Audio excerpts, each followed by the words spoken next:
Nous parlons sur ce sujet. Faire la volonté de Dieu. Le genre dont on parle ici, ceux qui me disent Seigneur, Seigneur, ce ne sont pas les païens. Ce sont les croyants. Ceux qui te disent chrétiens, qui appellent le Seigneur Jésus-Christ comme étant Dieu et le Seigneur, ce sont ceux-là qui ont fait des miracles, des prodiges, qui ont prophétisé, qui ont fait beaucoup de choses. Il y a ceux qui ont fait des dons à l'église, qui ont donné des dîmes et offrandes. Mais qui ces jours-là, le Seigneur Jésus va les régner. Il va dire, je ne vous connais pas, parce que vous commettez l'iniquité. Ils n'entreront pas dans les royaumes des cieux, parce qu'ils commettent l'iniquité. Ils ont choisi le Seigneur Jésus-Christ comme étant sauveur et Seigneur, mais ils ne respectent pas la volonté du Père. Ils ne vivent pas toute la parole de Dieu. Et ils n'entreront pas. Ils vont rater. Et nous avons parlé en semaine. En lisant ce texte, il y a trois grandes pensées que nous avons dégagées. C'était d'abord le royaume des cieux. Nous avons expliqué ce que c'est le royaume des cieux. Nous entrons dans ce royaume par la naissance et le salut que nous obtenons en Jésus-Christ. En le croyant, nous devenons ses enfants. Nous devenons son peuple. Le peuple de Dieu. Les enfants de Dieu doivent avoir la nature de Dieu. Donc il faut absolument que nous puissions montrer par notre vie, par notre foi qui doit être accompagnée de l'obéissance et des actes, que nous avons la nature de notre Père. Nous devons montrer cela. Il y a des gens qui sont ici, mais ils ont une autre nature. Et ils disent qu'ils ont enfant de Dieu. C'est lui qui est sauvé. C'est lui qui a rencontré vraiment le Seigneur. Il change. Sa vie change. Il naît de Dieu et il porte la nature de Dieu. Dieu est amour. L'amour va remplir son cœur. Dieu est saint. Il va vivre et chercher la vie de sainteté. Ces deux choses doivent se retrouver en lui. Si on n'avait pas ces deux choses, c'est vous qui vous appelez fils de Dieu. Mais en réalité, vous n'avez pas encore la nature de Dieu. Que Dieu bénisse. Nous avons donné beaucoup de paraboles que le Seigneur a données concernant les royaumes des cieux. Donc on parlait de la parabole sur les graines de sénévé. Matthieu 13, 31 à 32. Le grain de sénévé, c'est une petite semence petite. On dit quand elle pousse, ça devient très rentable. On dit que c'est nous ici. Aujourd'hui, nous sommes faibles dans ce corps. On va faim. On va souffrir. Mais la Bible dit aujourd'hui déjà, nous sommes des enfants de Dieu. Mais ce que nous serons n'a pas encore été manifesté. Quand la chose va se manifester, c'est quand le Seigneur va venir. Et la Bible dit qu'à ce moment-là, nous serons semblables à lui. Notre vraie nature de ce corps va changer. Mais d'ores et déjà maintenant, Nous devons dans notre âme. Nous sommes déjà des enfants de Dieu. En nous doit se trouver la nature de notre Père. La sainteté et l'amour pour ne donner que ces deux grades.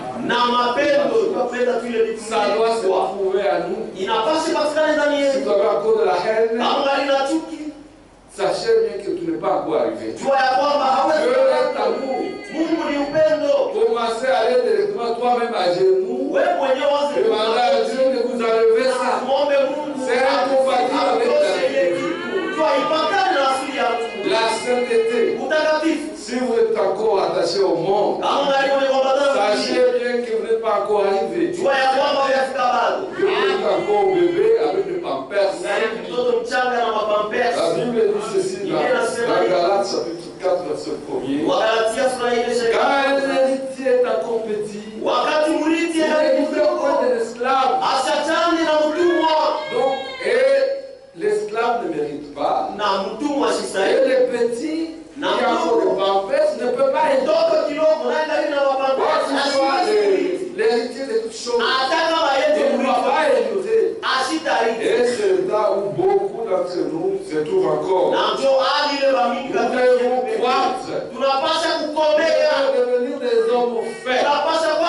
Et même porter la nature, parvenir à la stature parfaite de Christ. Oui, c'est à notre portée. Dieu, dans son amour, nous a tout donné. Surtout avec ce message. Dieu nous a tout donné pour que nous puissions parvenir à revêtir la nature divine en fuyant la corruption qui existe dans ce monde par la convoitise. Mais si nous restons dans les convoitises de la chair, la convoitise des yeux, la convoitise, l'orgueil de la vie, toutes ces choses sont incompatibles avec la nature de Dieu. Lui qui aime le monde, c'est lui qui aime le monde. L'amour du Père ne peut pas être. Alléluia. Nous avons dit que le royaume des cieux, c'est quelque chose de réel. C'est réel. Nous sommes approchés de la montagne des Sion, comme les peuples israélites. Mais nous sommes approchés de la Jérusalem céleste. C'est là que nous sommes. Nos vies sont cachées en Christ. Nous ne sommes pas des citoyens terrestres. Nous sommes des citoyens du ciel. Oui. Et il y a la nature et la vie des saints.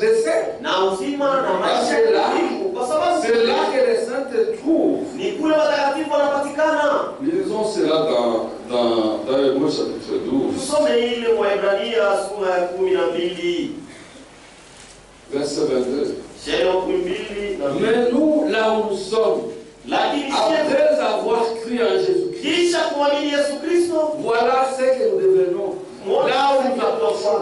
Là où notre vie est cachée, ce n'est pas sous cette terre, c'est là-bas. Nous nous sommes approchés. Vous êtes approchés de la montagne de Sion,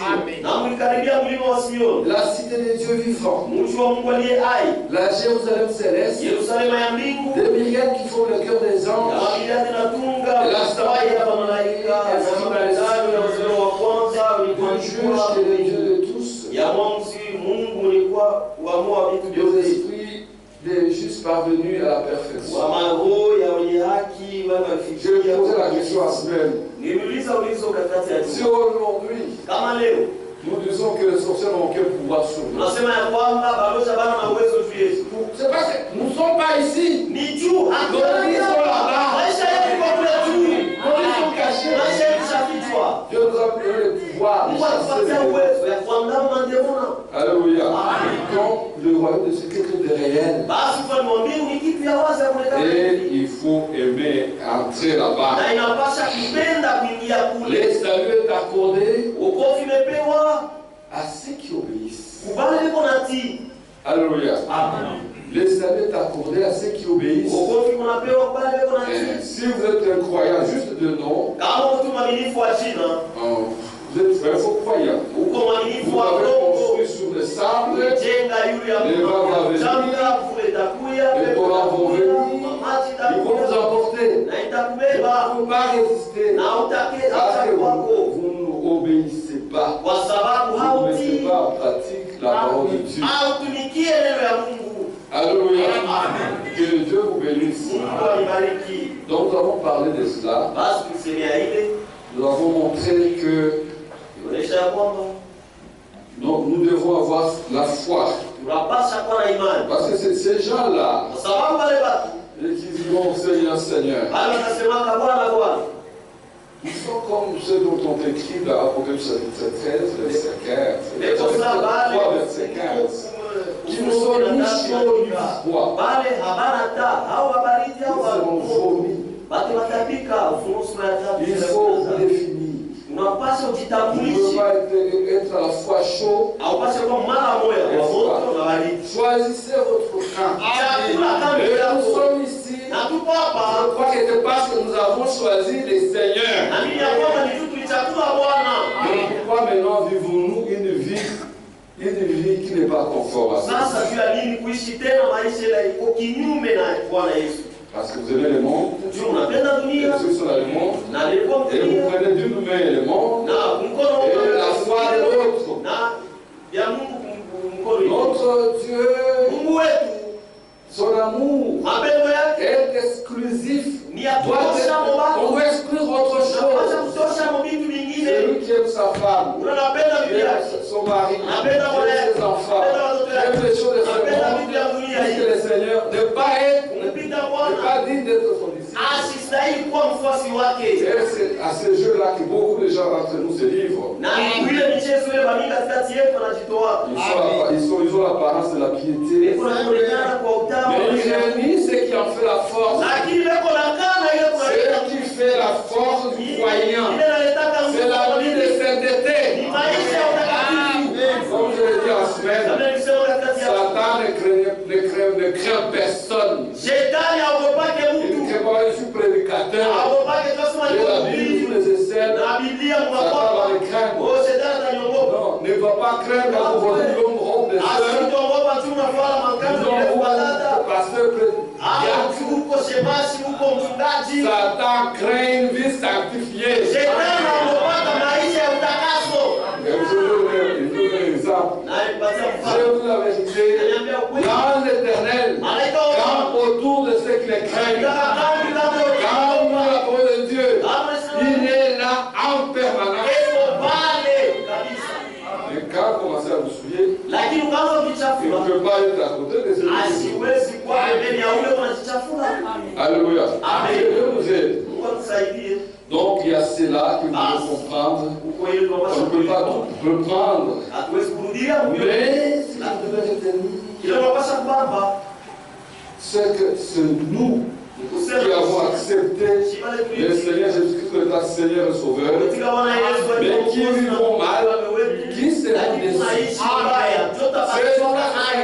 C'est ça la grande désillusion. Vous croyez que j'ai travaillé pour le Seigneur, mais le Seigneur dit, je ne vous ai jamais connu. Il va tout régner. Parce que Dieu, ce n'est pas un Dieu qu'aujourd'hui tu vis la parole de Dieu. Demain tu fais ce que tu veux. Tu fais la volonté de Dieu aujourd'hui. Demain tu fais ta propre volonté. Il faut faire que la volonté de Dieu. Vous ne pas la volonté de Dieu. C'est-à-dire la parole de Dieu.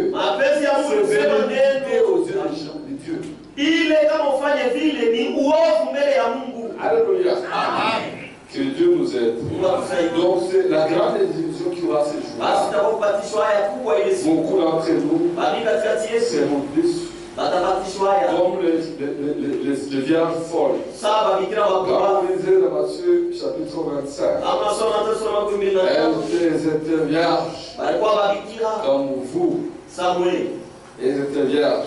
Ils avaient des lampes. C'est la parole de Dieu. Et les lampes, et il y avait même de l'huile. Mais à un moment donné, ils se sont assoupis. L'huile était terminée. Et quand le Seigneur était venu, il est arrivé. Il fallait entrer avec sa lampe, chacun avec sa lampe. Les autres ont regardé, il n'y avait plus rien. Il n'y avait plus d'huile. Et ils ont commencé à demander aux autres, est-ce que vous ne pouvez pas nous en donner? Les sages ont dit, nous n'avons pas assez pour vous donner. Nous n'avons pas assez pour nous. Allez en chercher chez ceux qui en vendent. Et quand ils sont partis chercher, ils sont vite rentrés. C'était déjà tard. On va lire ça, verset 11, chapitre 25 là-dessus. Plus tard les autres vierges.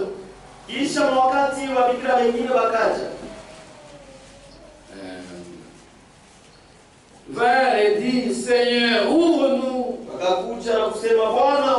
Il répondit, je vous l'ai dit en vérité, je ne vous connais pas. Alléluia. La même chose dans la parabole, quand il parlait de ces gens-là qui répondent Seigneur, Seigneur. Je ne les ai jamais connus. Ici, je ne vous connais pas. Et pourtant, c'était des vierges. Ils avaient la parole de Dieu, la lampe, ils avaient de l'huile. Mais les Saint-Esprit, ils ne sont pas restés dans la pureté, ils n'ont pas gardé la parole de Dieu. Ils ont commencé à faire des choses qui ont attristé le Saint-Esprit. Et ils n'étaient plus reconnus. Le Seigneur les avait jetés dehors. Alléluia. Que Dieu nous aide. Nous avons vu encore autre chose. Que dans la foi ici, aujourd'hui, ce sont des petites choses que nous ne faisons pas qui vont nous faire rater le ciel. Beaucoup de gens ne sont plus dans les vols. Beaucoup ne sont plus dans la vie de débauche. Beaucoup ont laissé certaines choses. Mais il y a des choses qui sont encore collées à votre vie. La médisance. Même si vous voyez quelque chose de faux, ne parlez pas. Même si il a commis adultère, c'est son affaire avec Dieu. Vous en parlez, vous souillez celui qui a écouté, et vous souillez vous-même. Vous mourrez à cet instant. Vous allez en enfer. Alléluia. Que Dieu vous bénisse. Donc ce sont des petites choses. Et frère Franck dit dans la lettre circulaire que nous devons comprendre que ce n'est pas des grandes choses que nous faisons bien, mais bien des petites choses que nous ne faisons pas. Parce que la désobéissance commence déjà par la transgression de la parole que nous ne comprenons pas avec exactitude. La désobéissance commence déjà par la transgression d'une parole que vous ne comprenez pas correctement. On vous dit il faut de longues robes. Non, si ça arrive au mollet, qu'est-ce que ça fait? On vous dit vous devez être fiancé, pas marié, que par des gens qui professent votre foi. Vous mariez qu'aux filles et filles de Dieu nées de nouveau. Vous allez dans le monde, vous prenez une Moabite, c'est la même chose. Vous allez mourir. Vous allez pécher. Alléluia. Ce sont des petites choses. Vous par négligence qui vont vous conduire tout droit à l'enfer. Quand vous brisez une parole de Dieu, vous allez payer les conséquences. Alléluia. Donc c'est cela. Que Dieu vous bénisse. Parce que le frère a dit ceci. Nous devons reconnaître qu'il y a un esprit qui se cache derrière chaque désobéissance. Derrière chaque désobéissance, il y a un démon qui est là, qui est en train de chercher à contrôler votre vie.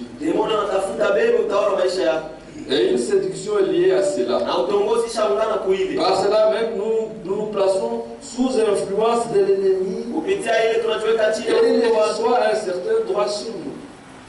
Il reçoit un certain droit sur nous. Alléluia. Donc c'est cela. Que Dieu nous aide à pouvoir marcher dans toute la parole de Dieu. Et nous avons dit que la parole de Dieu, ce n'est pas du 99%.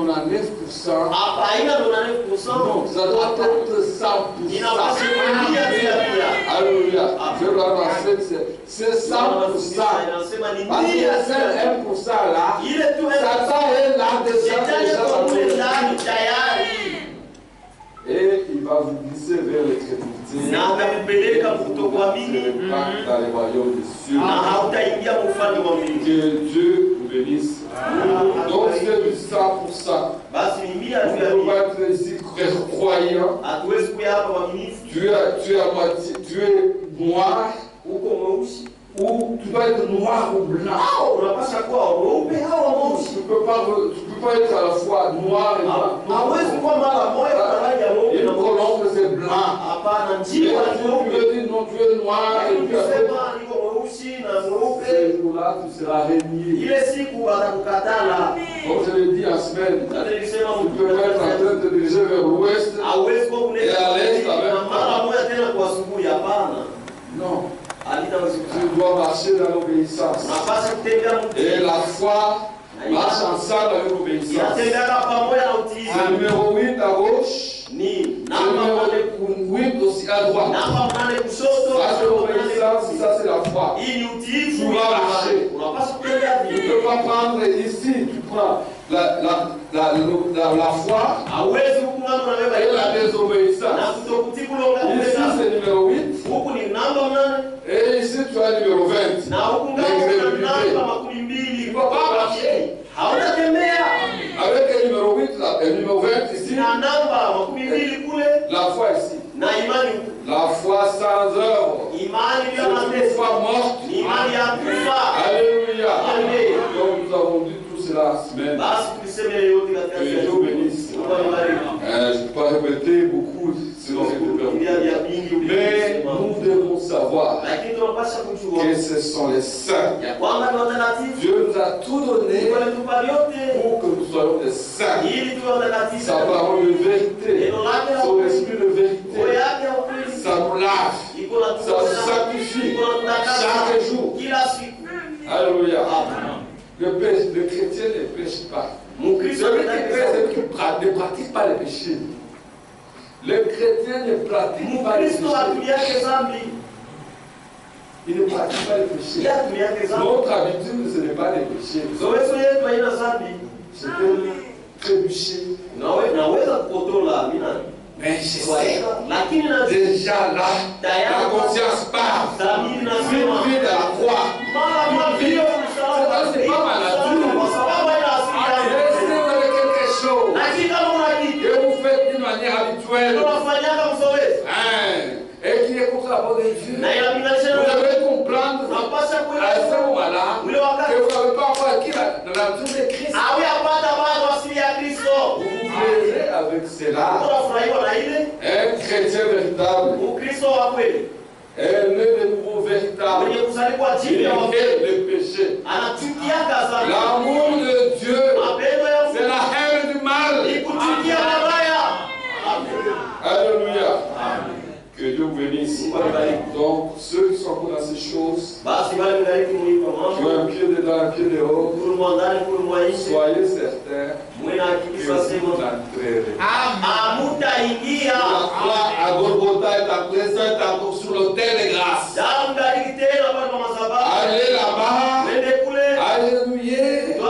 Jésus-Christ libère entièrement. Il sauve totalement.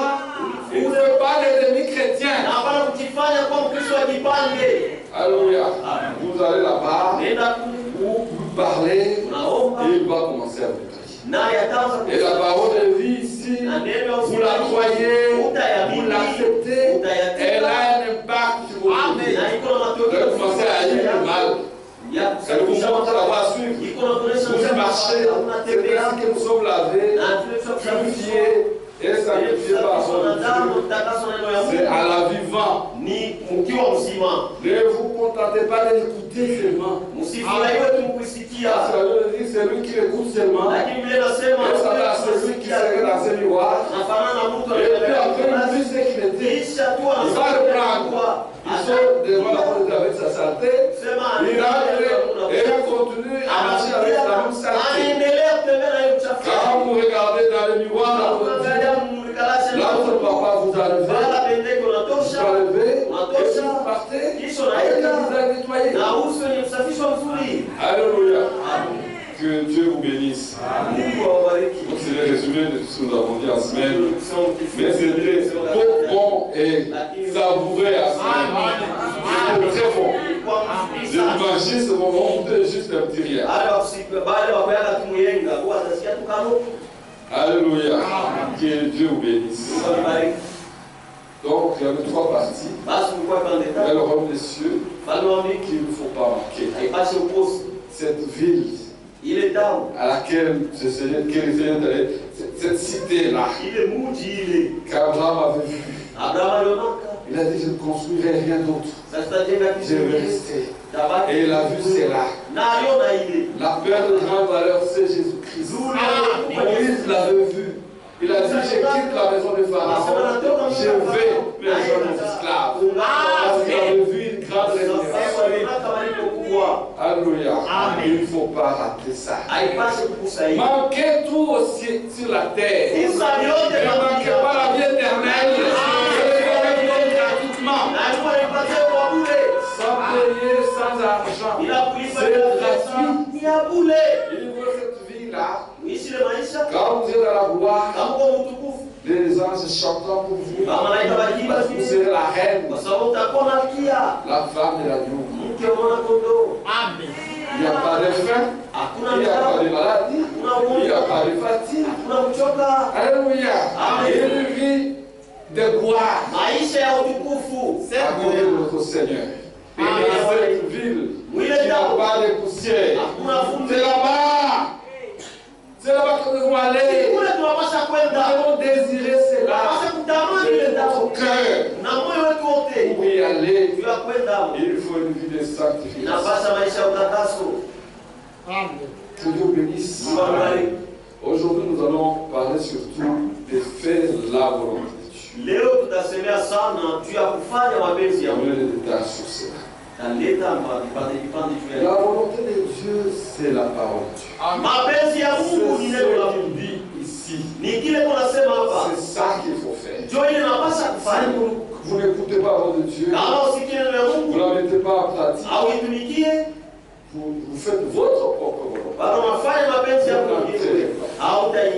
C'est pour ceux qui font la volonté du Père.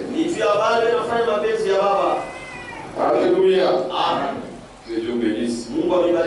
Donc, quand nous lisons dans 1 Timothée, chapitre 2,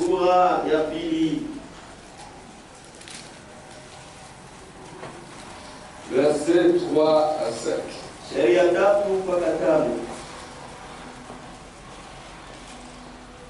Cela est bon et agréable devant Dieu, notre Sauveur, qui veut que tous les hommes soient sauvés et parviennent à la connaissance de la vérité. Dieu veut que tout le monde soit sauvé. Oui, Dieu ne discrimine pas. Il veut que tout le monde soit sauvé. Il veut le salut de tout le monde. Et c'est gratuit. Et il veut que vous parveniez à la connaissance de la vérité. Et la vérité, c'est Christ. C'est Dieu. Car il y a un seul Dieu. C'est ça la vérité. Si vous avez un autre Dieu, où il y avait deux, vous êtes comme ça. Il y a aussi un seul médiateur entre Dieu et les hommes. C'est ça la vérité. Un seul médiateur entre Dieu et les hommes. Jésus-Christ homme. C'est pour toi. C'est Marie, Mère de Dieu, qui est médiateur. Vous n'avez pas la vérité. Si vous, c'est Kimbangu, vous n'avez pas la vérité.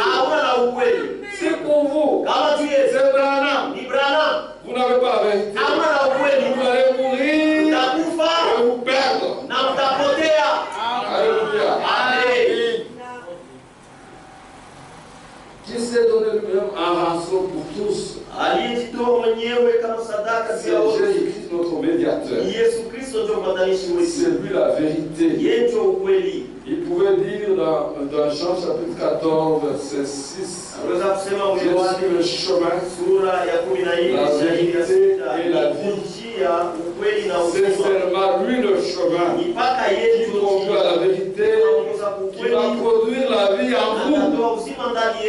Alléluia. Et il pouvait dire dans Jean 8 que vous connaîtrez la vérité et la vérité vous affranchira. C'est vrai. Vous continuez à balloter à gauche, à droite. Parce que vous n'avez pas encore rencontré l'homme de Galilée. Vous ne les connaissez pas encore. Quand vous les rencontrerez, vous l'aimerez. Et vous allez vivre une vie de victoire. Vous serez affranchis de toutes ces choses qui vous accablent, les péchés, les faiblesses. Quand vous les rencontrez, il va vous délivrer véritablement. Aujourd'hui, vous ballottez, c'est parce que vous ne l'avez pas encore. La plupart des gens les connaissent comme étant sauveurs. Oui, il sauve, il guérit, il bénit. Mais nous, pour nous, il n'est pas seulement sauveur, chez nous, il est Seigneur. C'est lui que nous devons craindre et redouter. C'est nous que nous devons aimer plus que toute autre chose. Alléluia. Que Dieu nous aide. C'est cette parole qui nous sanctifie. La parole de vérité. Comme disait un frère, il dit quand vous lavez de l'eau sale, vous n'allez pas être propre. Mais il faut de l'eau propre. Et la parole de Dieu est pure, elle est sainte, elle vous lave de vos saletés. Alléluia. Bien sûr, vous êtes là-haut, il y a trois personnes en Dieu. La lumière de Dieu brille pour vous. C'est de l'eau sale. Vous l'avez, vous devenez encore plus sale. La saleté se trouve dans la parole de la Vous mettez sur vous, qui avez déjà des saletés, des péchés, vous la rajoutez et vous serez plein de démons. Alléluia. Donc, il nous sanctifie par sa parole de vérité. Donc, si vous nous êtes aujourd'hui jusque-là, c'est vous-même qui refusez de croire.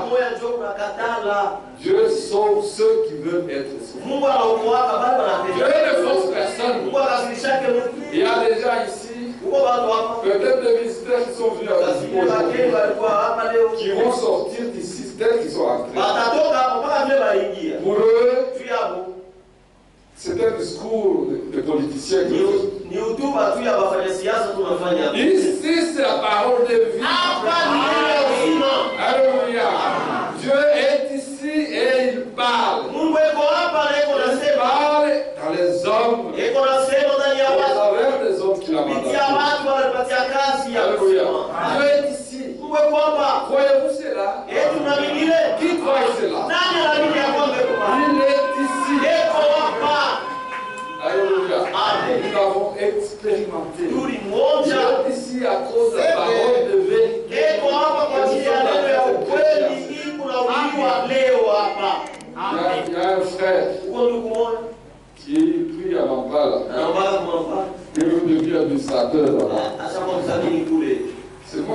prêché en 1986.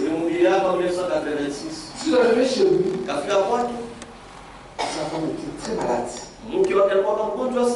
Sa femme avait la jaunisse. Les yeux étaient tout chauds. Et l'un de ses fils avait un cancer de peau. Sa peau devenait blanc comme du papier. Je suis arrivé, je lui ai dit, le Dieu que nous adorons, il est vivant. Nous l'avons expérimenté. Si vous désirez que votre femme soit guérie et ton fils, va seulement. À l'époque, l'église de Mampal a appuyé un cours sur Kabulo Roger. Je lui ai dit ceci. Parle seulement. Fais-lui une promesse. Alléluia. Promettez-lui quelque chose. Dieu, comment vient de me prêcher? Si tu es guéris ma femme, guéris mon fils, et moi, en tant comme je te jure, que je vais tout abandonner.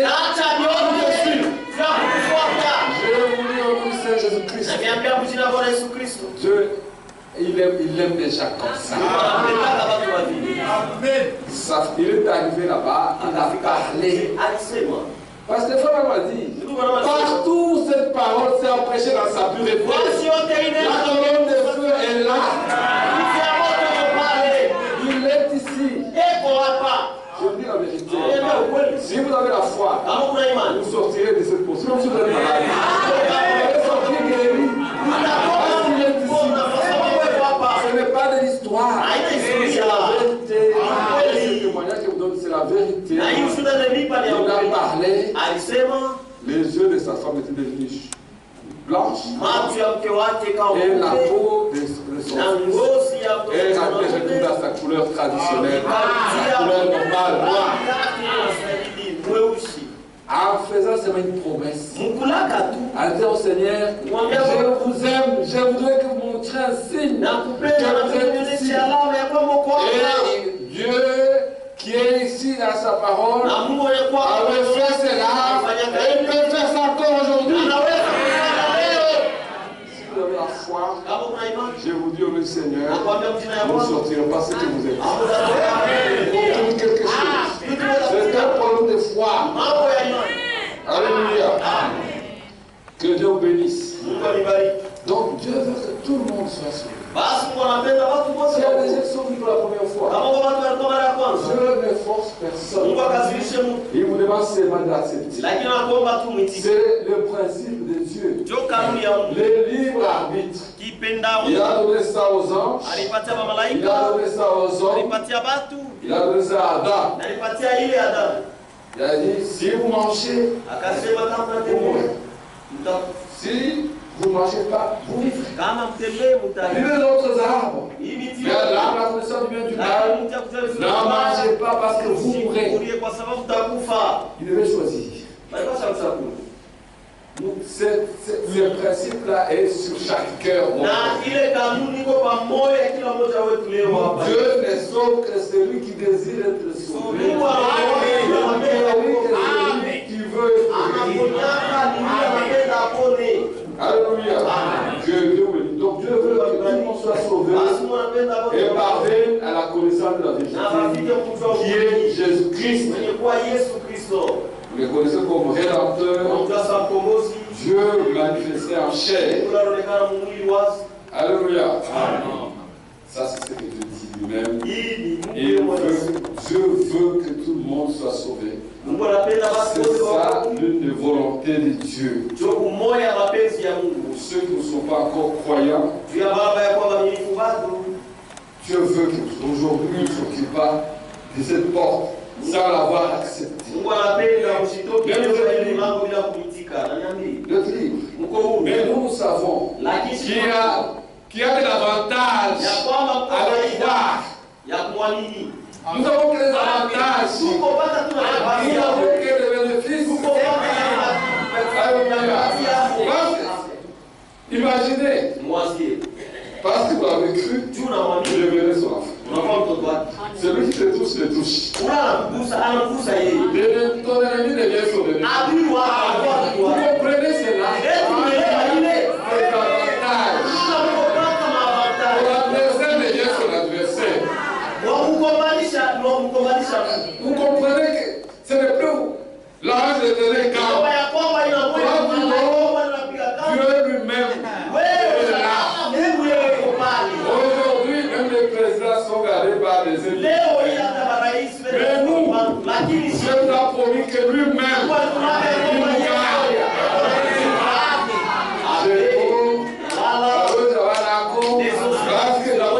Mon âme est là-bas. Et puis, lui-même, tu es là.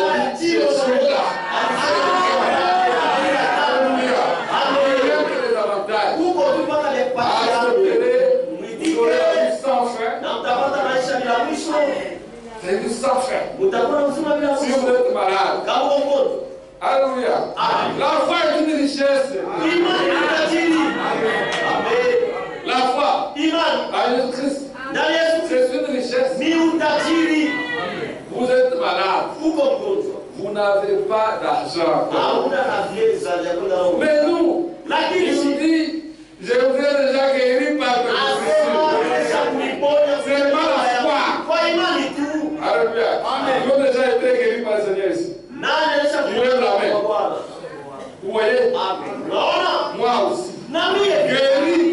Sa cicatrice, opération sa cicatrice. J'ai raconté ça hier à mon jeune frère. Opération sa cicatrice. J'avais une masse comme ça sur le dos. Comme ça, dur. Je vois un homme. C'est un ange. Amen. Il vient, il dit incline-toi. Il prend un mouchoir, il débande. Et la chose a disparu.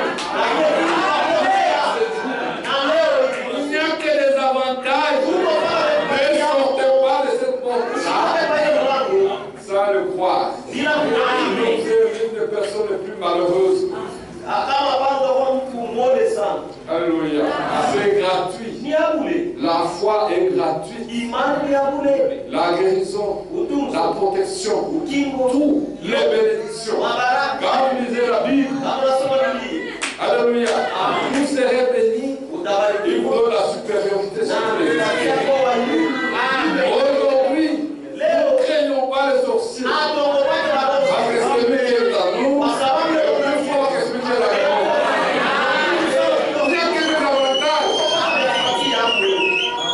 Alléluia. Donc, si vous sortez sans le croire, c'est votre colère. Mais moi, je vous conseille de la il y a des bénéfices. Alléluia. La vie éternelle, la gloire éternelle. Nous ne mourrons pas.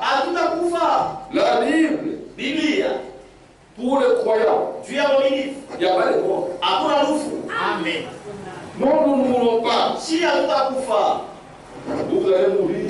Vous pourrissez pour mais nous pouvons dire comme Job, moi, je sais que mon Rédempteur est vivant.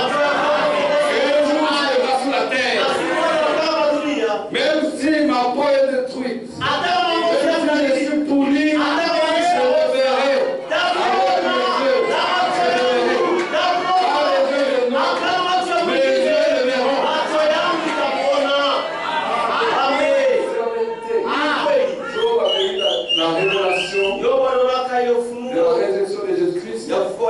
Et il a compris que lui aussi, il ne restera pas dans la tombe à toujours. Alléluia. Amen. Et le Seigneur Jésus-Christ l'a enseigné.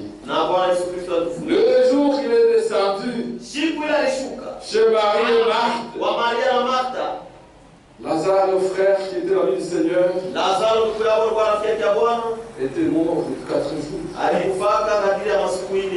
Et il est descendu. Arrivé là-bas, il a parlé avec Marthe.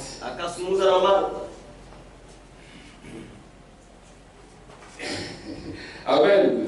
Je ne vais pas prendre toute l'histoire. Mais je lis simplement le verset 25. Le 23, Jésus lui dit, ton frère ressuscitera. Yesu akamwambia ndugu yako atafufuka. Le 11, 23. Jésus qui le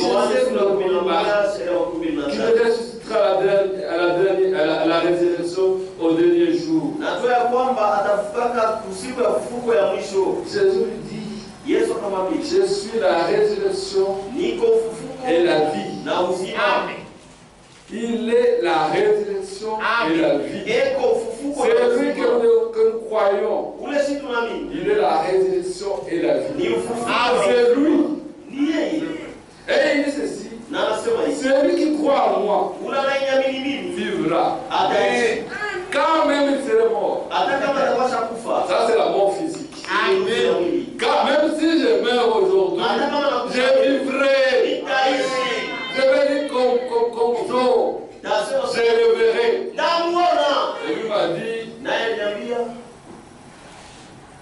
la résurrection est pour nous. Alléluia. Donc celui qui croit en moi vivra. Quand même il serait mort. Même si ce corps meurt, je vivrai, mon âme vivra. Et je revêtirai notre corps. La Bible promet que nous aurons d'autres corps. Le corps de la résurrection. Oui. Et il dit, et quiconque vit et croit en moi ne mourra jamais. Donc la mort de l'âme n'existe pas. Nous ne mourrons jamais. Nous vivrons, nous croyons en lui. Nous ne mourrons jamais. Ce corps, la Bible crée le temps. La Bible dit c'est du temps. Quand vous lisez dans 2 Corinthiens chapitre 5, on disait nous désirons aller revêtir ce corps-là, ce domicile céleste. Oui, nous avons enlevé ceci, nous dépouiller de ceci. Et porter ce corps dans lequel nous allons vivre pour toujours. Alléluia. Que Dieu vous bénisse.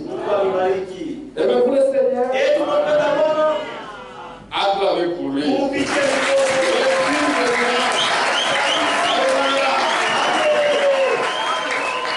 Nous l'aimons de notre cœur, de notre force, de notre âme, de notre passé.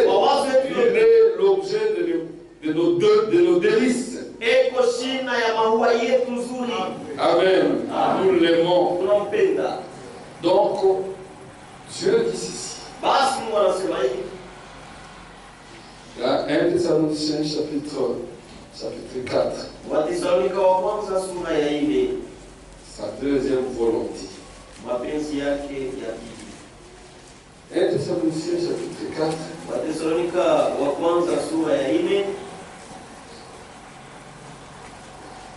Verset 3. Ce que Dieu veut, il veut cela pour tout un chacun. Dieu veut cela pour nous qui sommes déjà sauvés. Nous qui l'avons déjà accepté comme sauveur et Seigneur. Ce que Dieu veut, c'est votre sanctification. Alléluia. C'est la nature de Dieu. La sanctification, c'est la sainteté. C'est la séparation avec tout ce qui n'est pas d'origine divine. C'est avec tout ce qui est mondain, là du monde. C'est ce que Dieu veut pour chacun. Alléluia. C'est la volonté de Dieu parfaite. C'est notre sanctification. C'est que vous absteniez de l'impudicité. Alléluia. On attaque ce péché-là de l'impudicité. Les péchés en rapport avec le sexe. Ça vous souille. Parce que Dieu veut venir habiter en vous. Il ne peut pas aller dans les toilettes de rester là, habiter. Asiwezi kwenda muweze kimbote la kuikala kule, hapana. Il veut venir habiter dans un corps sanctifié. Anapenda kati esprit sanctifié. Ndani ya wanaume na wanawake waliotakasika. Parce que le péché, kwa sababu dhambi de l'impudicité, ya usharati, comme on s'est écrit dans 1 Corinthiens chapitre 6. Ça fait imeandikwa Wakorintho wa kwanza sura ya 6 shairi. On dit fuyez l'impudicité. Anasema mkimbie usharati. Quel péché que l'homme commette, dhambi ile mtu anaweza kufanya. ce péché est hors du corps. Ile dhambi ya nje ya mwili. Alléluia. Amen. Mais celui qui se livre à l'impudicité, lakini ule anafanya usharati, pêche contre son propre corps. Anatenda dhambi juu ya mwili yake. Ne savez-vous pas que votre corps est le temple de cet esprit qui est en vous? Quel vous avez reçu des cieux? Et vous vous appartenez point à vous-même. Vos corps ont été rachetés par le Seigneur. Il a revêtu ses corps semblables aux nôtres. Il n'a point péché, mais il a souffert. Il a porté vos péchés. Il a porté le péché de nous tous sur lui. Et il est devenu péché afin que vous puissiez devenir justice de Dieu. Amen. Maintenant, ce corps-là, vous n'êtes que des mandataires. Vous gérez. Le propriétaire, c'est Dieu. Ce n'est pas votre corps. Ne le souillez pas. Ça ne vous appartient plus. On vous a racheté. Votre corps et votre esprit lui appartiennent. Vous comprenez cela? Et quand ça lui appartient, ça devient sa maison. Il peut y habiter. C'est lui qui est à nous. C'est Dieu. Il est plus grand que celui qui est dans les mondes. Il veut venir habiter à nous.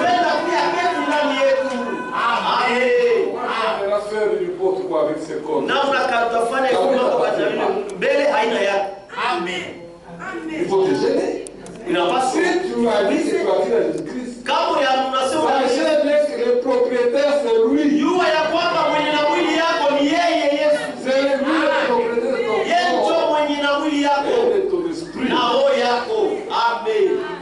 Car vous avez été racheté à un grand prix. Glorifiez donc Dieu dans votre corps et dans votre esprit qui appartiennent à Dieu.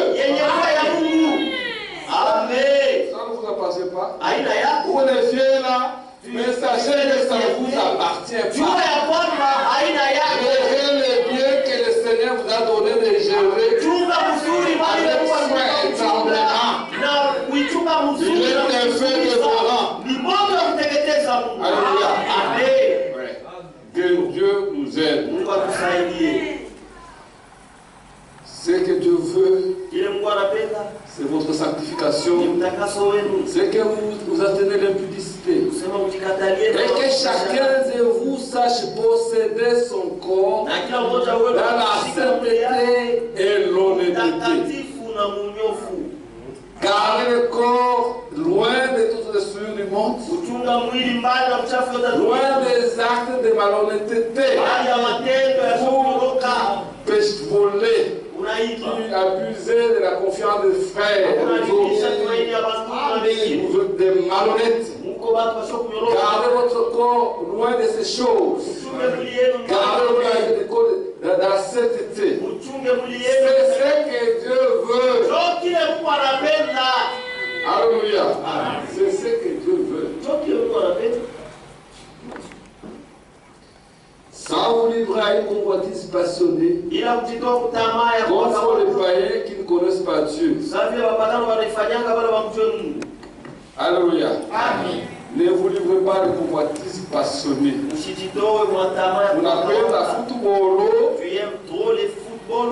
Au peu où, quand ça passe en même temps que quand on prêche, si tu veux dire non, mais la vie marche à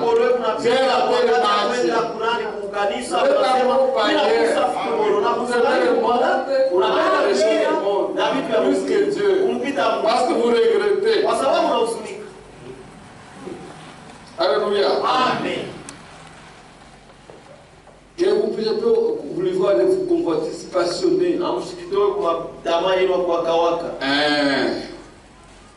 voulez satisfaire votre corps à tout prix. unapenda ufurahishe mwili yako, Nous voulons satisfaire notre Seigneur. Nous voulons lui faire plaisir. Nous voulons qu'il nous apprécie. Nous cherchons qu'est-ce que je peux faire pour lui. Parce que lui a tout fait pour moi. Je cherche à ce qu'il puisse voir que je l'aime.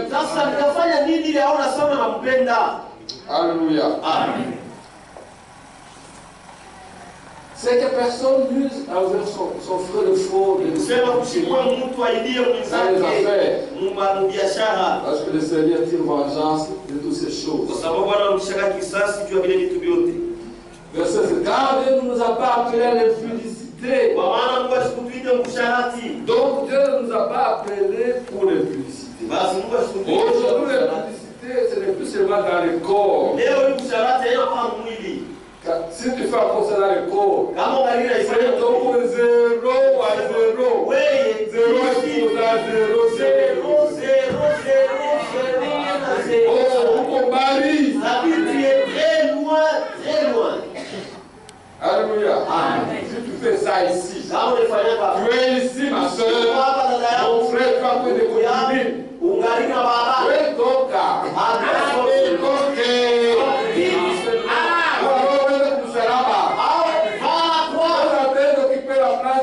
donc pour rien. Pour vite à la croix. Là-bas, le problème de péché a été terminé. Ça n'existe plus ça. Je ne peux même pas y penser. C'est fini. Par rapport à cette voie-là, mon frère, ma soeur, si pour l'argent, pour le poids à l'université, tu couches avec des hommes, plutôt que tout. Alléluia. Parce que tu es en train de souiller le temple de Dieu. Et tu ne peux pas souiller le temple de Dieu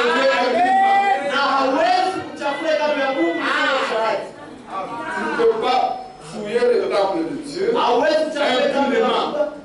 Attaquer un film. C'est pas pour toi, c'est pas son corps. Alléluia. Amen. C'est ce que Dieu veut. C'est notre sanctification. Et il nous a appelés, car il nous a appelés, ne nous a pas appelés à l'impudicité, mais à la sanctification. Alléluia. Amen. Le verset 8 est très significatif. Celui donc qui rejette ce précepte, celui qui refuse, qui rejette la sanctification, celui qui est parmi nous, qui veut vivre la vie de péché, qui ne veut pas vivre la vie de sanctification, qui refuse ce que je suis en train de dire, Amen. Il ne rejette pas moi, ni Paul qui a écrit, il rejette Dieu lui-même. Parce que c'est ce que Dieu veut. Tu rejettes sa sanctification. Tu as rejeté tout. C'est cool, tout. C'est cool. Alléluia. Si vous rejetez la sanctification. Si tu refuses d'obéir, c'est-à-dire tu as rejeté Dieu. Si tu le rejettes, il te rejette.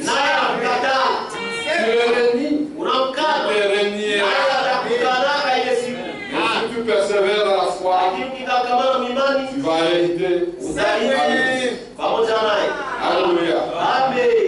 C'est lui qui rejette ses préceptes. Ne rejette pas un homme, mais Dieu. Il nous a aussi donné son Saint-Esprit. Et nous parlons sous son autorité. Tu veux continuer à voler, à pécher le pauvre, c'est ton affaire. Mais sache que tu as mis de côté Dieu. Esaü avait rejeté la parole de Dieu.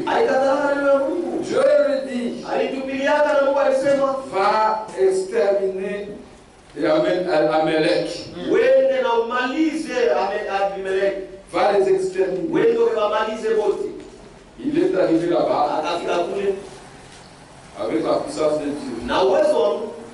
Il a exterminé, mais il a laissé les deux choses. Disons trois choses. Il a parlé de la vie du roi, et il a parlé des vaches grasses. Alléluia. C'est pas... Dieu donne un ordre. Amen. Quand Dieu donne un ordre, respectez cet ordre-là dans les termes. N'essayez pas d'interpréter. Amen. Alléluia. Amen. L'interprétation cause la mort. Il est allé là-bas. Il a amené les vaches grasses, les brebis grasses. Il avait suivi les conseils des gens qui l'accompagnaient. N'écoutez personne. Écoutez que Dieu. Si tu veux être sauvé, écoutez ce que Dieu dit. Et quand il a fait ça, quand Samuel est venu, il lui a dit, qu'est-ce que tu as fait? Il a dit, tu as rejeté la parole de Dieu. Dieu te rejette comme moi. Tu le rejettes. Tu rejettes tous ces conseils de Dieu. Tu rejettes la sanctification. Que le faire? Dieu miséricordieux. Oui. Mais si tu ne te répands pas,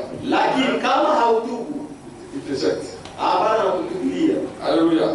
Donc que Dieu nous aide. Rejeter la parole de Dieu, c'est rejeter Dieu lui-même. Alléluia. Que Dieu vous bénisse. Donc, dans 1 Thessaloniciens, disons, terminons cela. Donc, si tu rejettes, maintenant quand nous allons dans Hébreux chapitre 12, on vous dit ceci.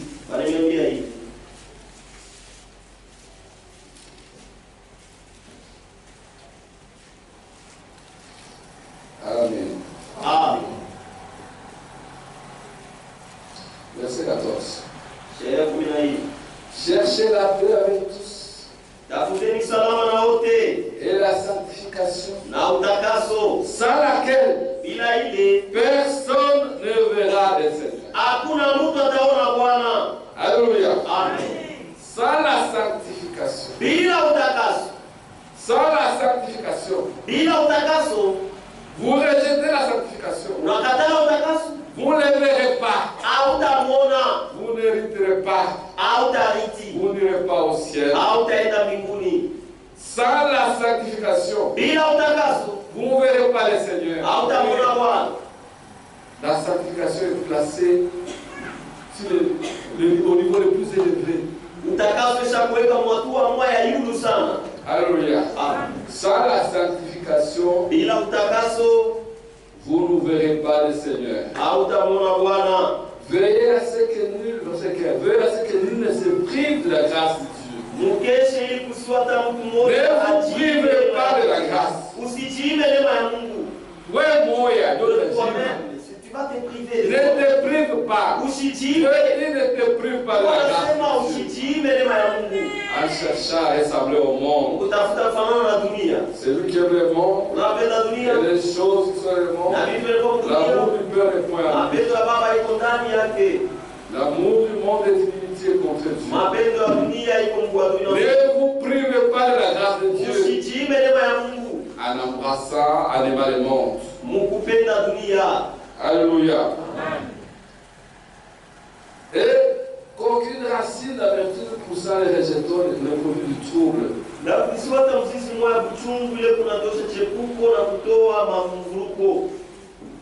À ce qui n'est ni impudique, encore impudique, On parle à cause d'impudicie. Wanasema hapa juu ya Qu'il n'y ait aucun impudique. usiwe hata msinifu mmoja. Comme je l'ai dit, Na vile nilise. tu vas pouvoir te coucher les femmes. Ungali na sharatika Et na on vient ici. kisha unakuja hapa. Frère, Ndugu, vous allez vous brûler vous-même. unawaka wewe moyo unakwisha wewe. Alléluia. Qu'il n'y ait parmi vous ni impudique ni profane comme Usiwe Esaü. katikati yetu au mzinifu au Qui pourrait même mjinga. vendu son droit d'aînesse. Qui a vendu son droit d'aînesse pour aimer Halali yake mzaliwa wa kwanza Isaya un Isaya. bas de haricots. Jutu ya Il se Isaya bat dans la vie éternelle. Il méprise ça. Il le jette. na anatupilia. Alléluia. Amen. Les droits d'aînesse. Halali ya mzaliwa wa Nous kwanza. l'avons vu en semaine. Vous avez dit le premier-né. Ile napewa kwa Le ciel et la terre. mbingu na dunia. Vous allez régner. Utatawala. C'est la royauté. Ni ufalme. C'est la puissance. Ni uwezo. Et nous avons lu ça en semaine. Na tulisoma katikati ya tu. Quand Esaü est venu, Wakati il a Esau pleuré cet état. alilia hakukwenda na Il n'y a kitu. pas une seconde possibilité. Hakuna tena Il uwezaji. a pleuré, son père lui a dit, tu seras esclave de ton frère. Mais ton frère avait déjà pris les droits de l'Église. Washa kubeba halali ya mzaliwa wa kwanza. Alléluia. Amen. Donc que ces choses, Basi bibi tu allez loin de ces choses. De l'impudicie. mwende mbali na bibi tu. Sharati na Ne kusura. soyez pas profanes, Msikuwe bachinga. méprisant le droit d'aînesse. Kizarau halali ya mzaliwa wa kwanza. Là où vous êtes, là, Pale huko pale. vous devez le savoir. Unapasha kujua. Ne soyez pas ignorants Hapana kukosa kujua. que là où vous êtes, Ya kwamba pale l'Esprit de Dieu est en toi. roho ya Mungu iko ndani yako. Alors, parce que tous ceux qui ont accepté, qui ont cru en toi, en lui, il leur a donné le pouvoir de devenir enfants de Dieu, Aliwapa uwezo kwa watoto ya Mungu. lesquels sont nés Wale walizaliwa non par la volonté de l'homme, hapana kwa mapenzi ya Mungu, mais par la volonté de Dieu lui-même. lakini kwa mapenzi ya Mungu. Car vous acceptez Jésus-Christ, Kama mchika wa vous Mungu wa Yesu naissez Kristo, de lui, unazaliwa et kutoka vous avez yeye son esprit. na kuna roho yake Ça ne cesse en bas. haitasikilika. Haitakuacha sasa ndio uko naye. Uko naye. Bila Pale anachunga ukomeye. life katake Puis tu tukua. es en train de vivre la parole de Dieu. Baba tunaishi neno la Mungu na tu vile kuonekana wazi. Amen. Amen. Plus tu es en train de vivre la parole. Baka vile Plus tunaishi tu neno la Mungu. aimes la parole de Dieu. Baka vile unapenda neno la Mungu. À ce moment-là, il se manifeste aussi au fur et à Vile mesure. wakati leo unaonekana Mais croyez que vous l'avez. lakini amini ya kwamba uko naye. Alléluia. Amen. Mais ne faites pas n'importe Sasa quoi. bwana kufanya hizo mambo kani? Parce qu'il est là. Tuweko pale. Alléluia. Amen. Que Dieu bénisse. Mungu awabariki. Donc, ne vous souillez d'aucune manière. Basi msijichafue namna yoyote. Parce que sans la sanctification, Bila utakaso personne ne verra le Seigneur. hakuna mtu ataona Bwana. Amen. Amen. Nous avons la parole qui nous purifie. Tuko na neno kunatuosha. Ça nous lave. Iko La natusafisha. parole de vérité. Neno la ukweli. Et on nous lave. Na neno Comme est écrit dans 1 Pierre chapitre 1 verset 14. ile imeandikwa Petro wa kwanza sura Comme les enfants obéissants, saba watoto watiifu. ne vous conformez pas aux convoitises que vous aviez autrefois dans les mondes, quand vous étiez dans l'ignorance. Msilinganishwe na matamaa ile mlikuwa nayo wakati mlikuwa mkosa Mais kujua. puis celui qui vous a appelé saint, Tu alipita mtakatifu. vous aussi soyez saints dans toute votre conduite. Hapo mkuwe watakatifu mwende Selon qu'il est wote. écrit, Hata vile vous imeandikwa serez saints, utakuwa watakatifu. car je suis Kwa saint. maana niko mtakatifu. Soyez saints, Mungu watakatifu. pas en partie, Hapana kipande. dans toute votre conduite, Mwenendo yenu dans yote. toute votre vie. Maisha yenu yote. Soyez saints en parlant, Watakatifu. Kusema soyez point en marchant, en watakatifu travaillant, kutumika. soyez saints partout, Watakatifu. dans les pensées, soyez Mawazo saints, watakatifu. dans tout ce que vous faites, Yote mko nafanya. soyez saints, Watakatifu. alléluia, Amen. dans toute votre conduite, Mwenendo yenu yote. en vous habillant, Mkuvaa. habillez-vous comme des saints, Wale sawa watakatifu. alléluia, Amen. c'est ce qu'on nous demande. Tuwe wanadamu. Parce que dans la Kwa sanctification, sababu utakaso. vous allez rester. Bila utakaso Vous passez dans utabakia. les tourments, Utapita dans la mateso. tribulation. Muziki. connaîtra pas ces naye choses-là. ile siku asitamjua Il kama dira, je ne vous ai jamais ataniambia si amjua vous qui kama commettez l'iniquité. batenda uovu mweye. Alléluia. Amen. Et nous avons dans 2 Corinthiens chapitre 6 Na Wakorintho wa pili sura ya 6 des choses qu'on nous interdit de faire. vitu vile wanatukataza kufanya. Dans 2 Corinthiens chapitre 6 verset 14. Wakorintho wa pili sura ya 6 aya 14. Ne vous mettez pas avec les infidèles sous un joug étranger. Anasema mshikane pamoja na bashoku wa miji Ne ya vous mila kigeni. associez pas avec les païens dans les affaires. Mshungane na wapagano mu biashara. Ne vous côtoyez pas. Mshungane nabo. Vous vous mettez sous un joug étranger. Kuweka chini ya dira ya Lui, il kigeni. a un esprit qui le conduit. Yeko na wewe Toi, tu as le Saint-Esprit qui te na wewe conduit. na utakatifu na Quand vous êtes ensemble, kama mko pamoja, ces deux esprits ne peuvent pas communier. ile mara mbili haiwezi kusikilizana. Oui. Hiyo Ne vous mettez pas avec eux. mshikane nabo. Vous vous souillez. Mtajichafula. Alléluia. Amen. C'est la Ni vérité. ukweli. Nous prêchons ce que nous avons vécu. Tunahubiria vile tumegalana naishi. Ne vous mettez pas avec les étrangers Mshikane na wageni. sous un joug étranger. Chini ya Ne vous dira ya associez kigeni. pas. Si vous Mshungane êtes un nabo. enfant de Dieu, les affaires ne marcheront pas. Biashara vile Je havitendeka. vous dis, la Bible te témoigne. Na niambia kweli Biblia inasema. Abraham était associé avec Josaphat. Akawa ndugu na Yosafat. Asa, le père de Josaphat, était associé avec Akab. Wakati wa Ça n'a pas marché. Parce que l'autre était transgressé de la part de Dieu. Kwa sababu yalikuwa mvunja sheria ya Mungu. Akab, Akawa alors que Josaphat japo et Asa, le père de Josaphat, étaient des croyants. Vous ne pouvez pas marcher ensemble. Hamwezi kutembea pamoja. Alléluia. Amen. Ne vous mettez pas sous les jeux étrangers. Ushikane chini ya nira ya kigeni. Car quel rapport est entre la justice et l'iniquité? Kwa maana mapatano gani katikati ya Dieu uovu nous na a haki? doués du terrain. Nous décalagés. Quand tu essaies, comment vous allez rester ensemble? Ou qu'y a-t-il de commun entre la lumière et les ténèbres? Au ni kitu gani mapatano katikati Lui, ya c'est les ténèbres. Yeye ni magiza. Alléluia. Amen. Et toi, c'est la lumière. Vous Na allez wewe communier comment? namna gani mtashiriki pamoja? Alléluia. Amen. Il ne faut pas négliger cela. Haipaswi kusula Vous ile. allez vous souiller. Mtajichafula. Alléluia. Amen. Comme toujours, Sa vile on dit, vous banasema pouvez prendre 100 tomates, unaweza kubeba matomati mettre yenyewe dans un panier, unaweka mtipu 99 bonnes, ile 99 ya mzuri une seule tomate mauvaise. lakini tomate C'est la mauvaise qui va contaminer les autres. ile ya mbaya Les celles là-bas ne vont pas changer l'autre. ile ingine haitabadilisha ya kuoza Ça va, ils vont vous contaminer, ils vont vous souiller. watazia na Ils mtaja vont vous faire pourrir. watafanya muoze.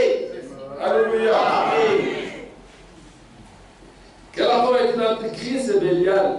Ni mapatano gani iko katikati ya Kristo na Il Beliali? adore Satan la nuit. Toi, tu viens ici, tu adores le Seigneur Jésus. Kisha mchana Vous allez vous mettre ensemble comment? mtekala pamoja On na va vous marier comment par namna celui-là? gani Tu vas marier quelqu'un comme ça. Comment? utaoa ndugu wa vile dada wa vile namna gani? Quelle part est fidèle avec l'infidèle? Ni sehemu gani iko katikati ya wale mpagano? Il n'y en a pas. Hakuna. Quel rapport y a-t-il entre le temple de Dieu et les idoles? Ni mapatano gani iko katikati ya hekalu ya Mungu na masanamu? Car nous sommes le temple de Dieu Kwa vivant. maana tuko hekalu ya Mungu Nous aliye hai. sommes le temple de Dieu vivant. Nos corps, c'est le temple de Dieu vivant. Il veut habiter en nous. Anapenda keti ndani yetu. Il nous a rachetés pour ça. Alitununua kwa ajili ya ile. Oh Dieu, Sa vile Mungu. l'Esprit éternel, Roho ya c'est milele. déversé dans les fils. Nimweka ndani ya mwana. Christ aussi, Kristo naye. c'est déversé dans son église. Alimwagika Dans mkanisa toi lake. et moi. Ndani Il yangu. veut habiter en nous. Anapenda keti ndani yetu. Alléluia. Que Dieu vous bénisse. Mungu anibariki. Car nous sommes les temples du Kwa vivant, maana tuko hekalu ya Mungu aliye hai, vile Mungu alisema. j'habiterai et je Nitakaa marcherai au na milieu nitatembea d'eux. katikati yao. Je serai leur Dieu Kwa Mungu wao. et ils seront mon Na peuple. watakuwa watu wangu. C'est ce qu'il veut. Ndio kile Il yeye veut contrôler nos vies. Mungu anapenda atawale maisha yetu. Il veut diriger nos vies. Anapenda aongoze maisha Nous lui yetu. Kwa appartenons. sababu tuko mali yake. Mais toi, tu veux te soustraire. Sasa unapenda ulitoshe. Non, Hapa. ne fais pas cela. Usifanye ile. C'est pourquoi il est écrit. Ndio kwa maana imeandikwa. Sortez du milieu de mon peuple. Mtoke katikati yangu watu wangu. Sortez, Mtoke Séparez-vous. Sortez de vos coutumes. Sortez des plaisirs mondains. Sortez de là. Sortez de vos histoires avec des vols androïdes. Vous allez mourir. Sortez. Poussez votre esprit. Poussez votre corps avec ces choses. Et vous êtes disqualifié. Le Seigneur s'est dit. Il dit dans Apocalypse chapitre 3 verset 21. Revenez, revenez. Il est le temps pour revenir. Sinon, c'est fini. Alléluia. Revenez. Soyez miséricordieux. Sortez du milieu d'eux. Sortez de toutes ces histoires mondaines. La mondanité. Sortez de ces choses. Séparez-vous. Séparez-vous.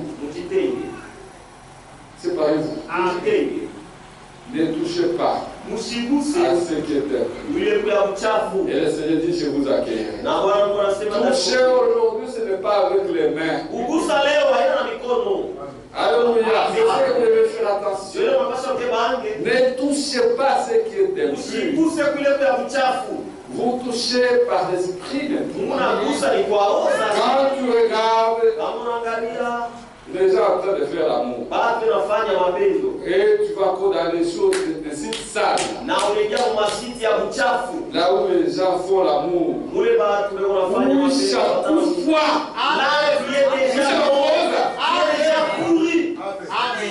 C'est vrai. Je ne sens rien.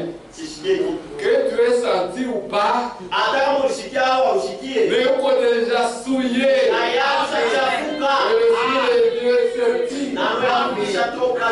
Ne touchez pas à ce qui est impur. On touche aussi par l'oreille. N'écoutez pas des choses sales. Ne faites pas de cela. Allez, reprenez la prédication. Votre vie est un guide de l'évangile. C'est vraiment dommage. Aujourd'hui, je viens te parler des frères, des choses souillantes. Oh, il a couché avec cette femme. Oh, il a fait ceci. Toi, tu as mal. Déjà là. Il t'a parlé pendant 2 minutes. Et puis après ça va essayer d'adresser. Tu te promènes avec ça. Tu es la poubelle. On veut te décharger sur toi de saleté déjà. Chassez ces gens-là. Arrêtez-les. On va te souiller. Si quelqu'un vient avec des choses comme ça, dis pardon. Pardon. Chassez-les. Va te souiller. C'est une poubelle. Tu reçois. Il écoute tout. Et il a une soif. Il veut venir déverser ça ceci. Pour couche. Alléluia. Vous allez rater le ciel. Ça. Vous allez rater le ciel. Si vous n'allez pas à la croix, le Seigneur qui vous sanctifie, vous allez mourir avec ça. Vous n'allez pas dans la présence de Dieu. Amen. Alléluia. Amen. Que Dieu vous bénisse. Amen. Séparez-vous. Ne touchez pas ce qui est impur. Et je vous accueille. Vous voyez? Vous le verrez. Sans la sanctification, personne ne va le savoir. Je vous accueille. Dans ma présence. Amen. Mais si vous êtes dans ces choses, La guérison, on Africa. tu n'y arriveras pas. C'est vrai. Car c'est moi qui vous dis même la donne la promesse. Je serai pour vous un père. Et vous serez pour moi des fils et des filles. Dit le Seigneur Tout-Puissant. À ce moment-là, vous allez revêtir la nature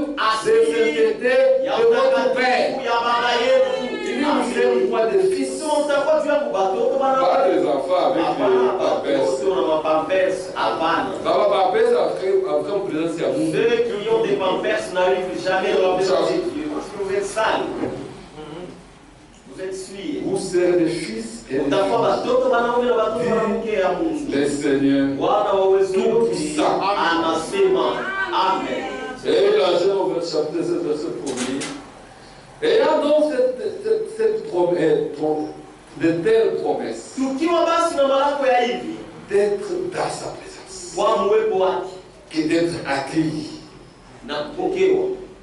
Ayant cette promesse-là, nous avons cette promesse. qu'est-ce qu'on demande de faire? Bien aimé, purifions-nous de tout sur la chair et de l'esprit. Il faut enlever Purifiez-vous. Allez loin de toutes ces choses qui sont. En achevant votre sanctification dans la crainte de Dieu. Alléluia. Que Dieu bénisse. Que Dieu bénisse abondamment.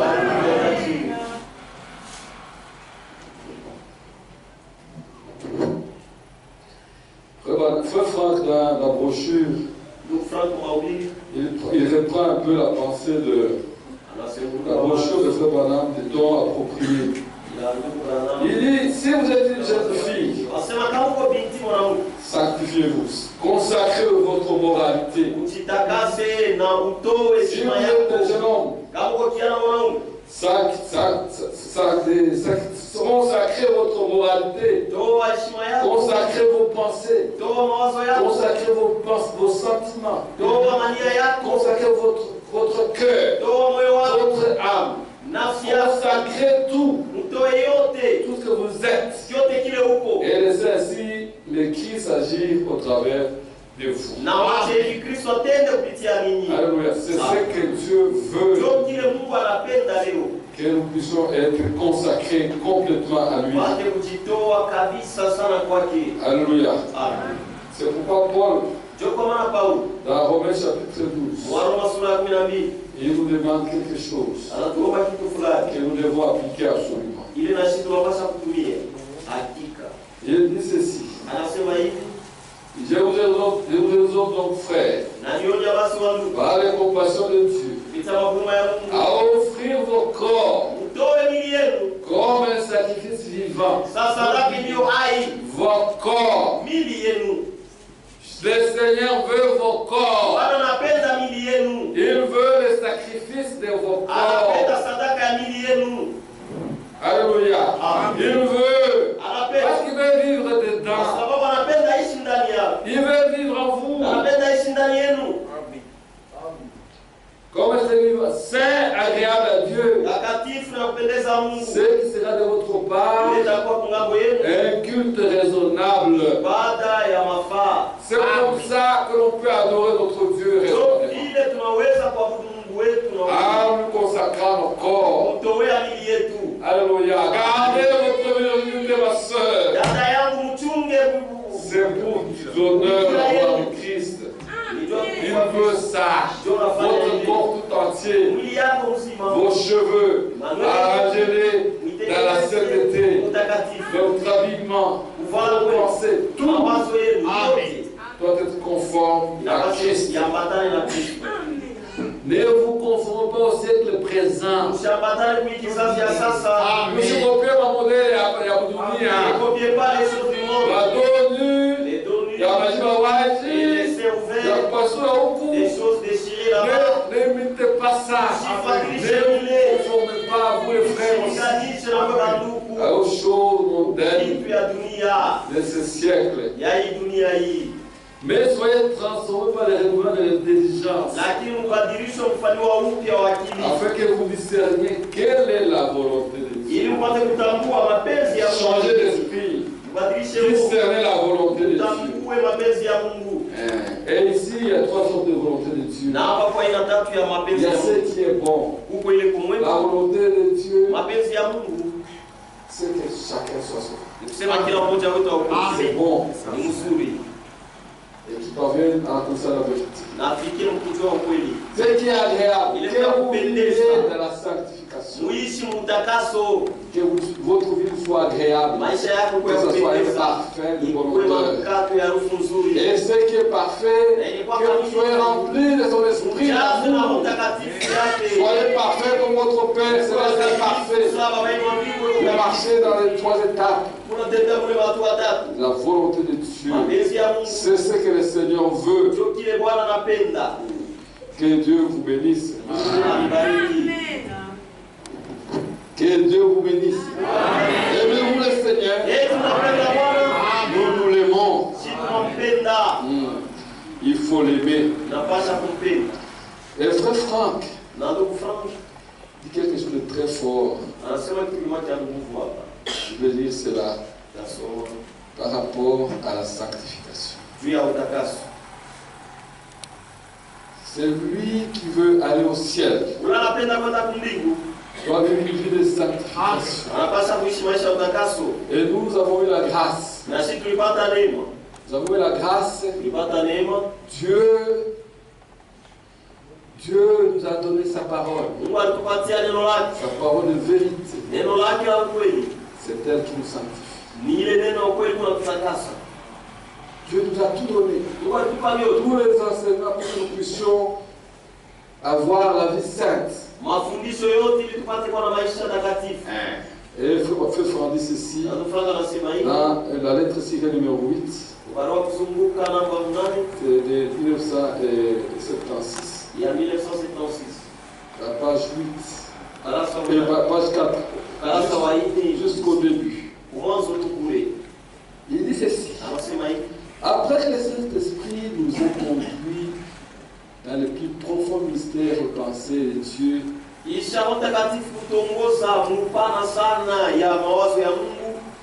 au moyen de la révélation de sa parole,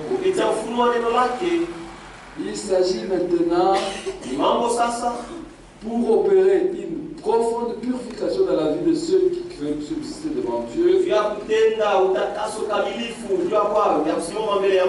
Alléluia. Amen. Donc, Dieu nous a donné les serviteurs fidèles, les prophètes. Dieu nous a donné des profondes rêves, nous a révélé des profonds mystères et ses pensées. Il nous a révélé sa parole. Il agit maintenant. Il agit ici pour notre préparation, pour que nous puissions être prêts à aller les rencontrer dans les airs. Dieu agit maintenant pour opérer une profonde purification dans la vie de ceux qui veulent subsister devant Dieu. Dieu est en train de travailler sur un autre tableau, sur la purification, sur la sanctification. C'est là que Dieu est en train de travailler. Nous connaissons le mystère. Nous connaissons la volonté de Dieu. Nous connaissons les pensées de Dieu. Nous connaissons ce que Dieu veut réellement. Mais ici, le frère dit, Dieu agit maintenant pour opérer une profonde purification. Pourquoi? Parce que sans la sainteté, personne ne verra. Amen. Pour tous ceux qui veulent subsister devant Dieu. Et il dit ceci. C'est une déclaration très forte. Il n'y a aucune utilité pour personne à se prévaloir des expériences faites avec les saints. Alléluia. Amen.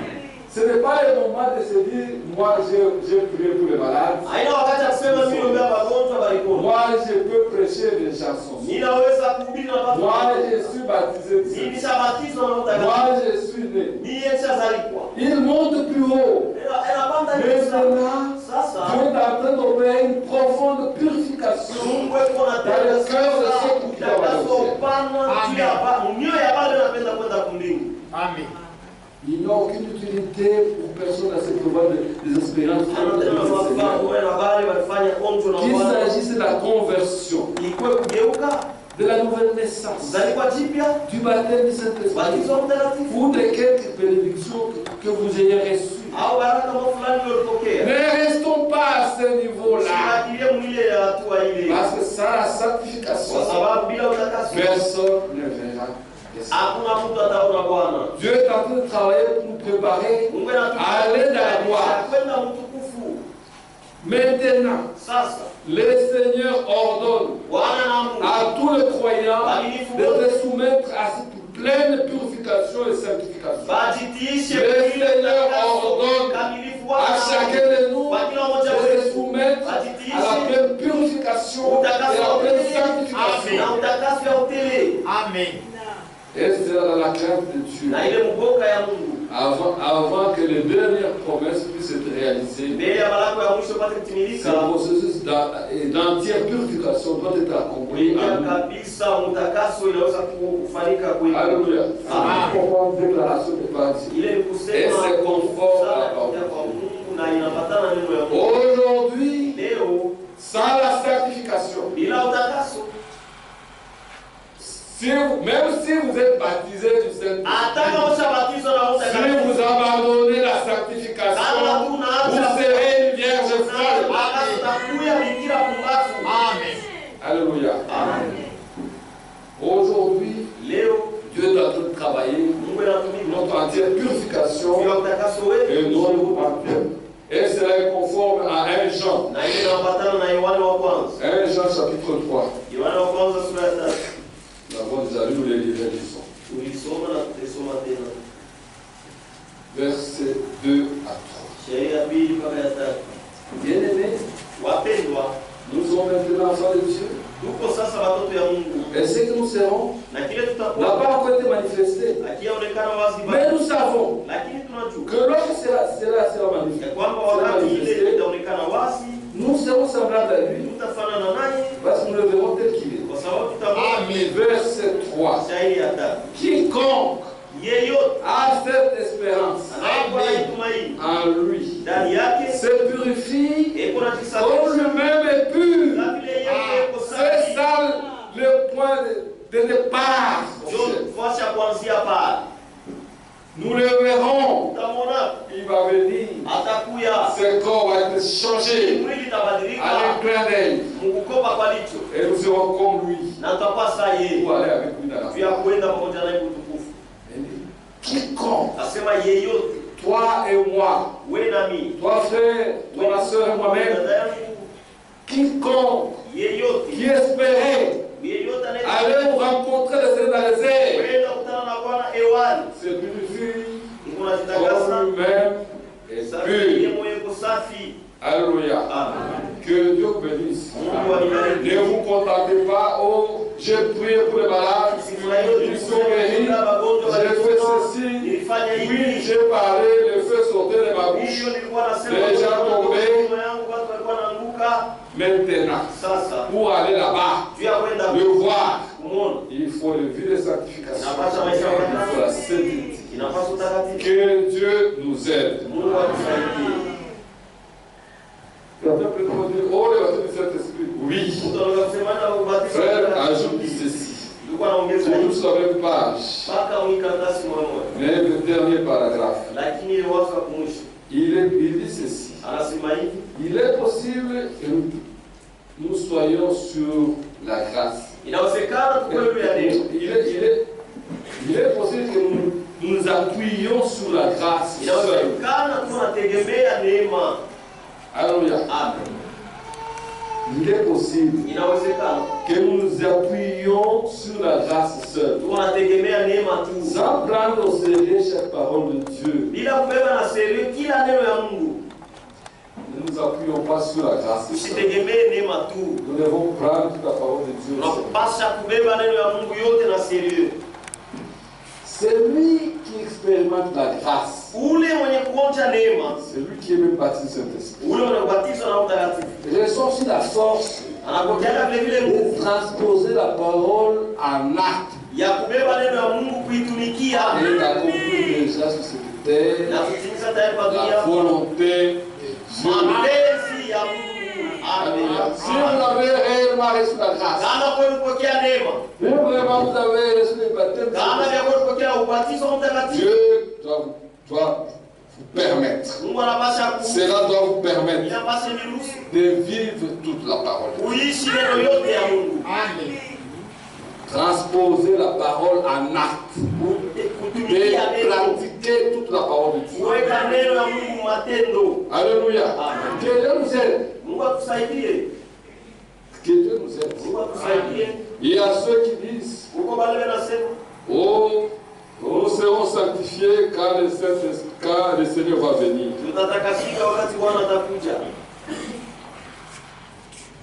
Quand le Seigneur viendra, c'est écrit, je ne sais pas, dans les Thessaloniciens, chapitre 5, il nous purifiera lui-même. D'accord. Mais vous devez savoir que maintenant, et maintenant là, Dieu est en train d'accomplir ces choses. Frère Franck parle de cela. Dans sa prédication du samedi 3 mars 2018 à Krefeld, la page 4. Il dit ceci. Il n'y a pas longtemps, j'ai entendu qu'il y en a qui croient que lors du retour du Seigneur, celui qui fume encore sera alors délivré. Et celui qui a encore certains liens sera délivré lors du retour du Seigneur. Alléluia. Ne croyez pas cet enseignement. Au retour du Seigneur, il devait arrêter de fumer. Voilà, de continuer à fumer. Mais au retour, ça va partir.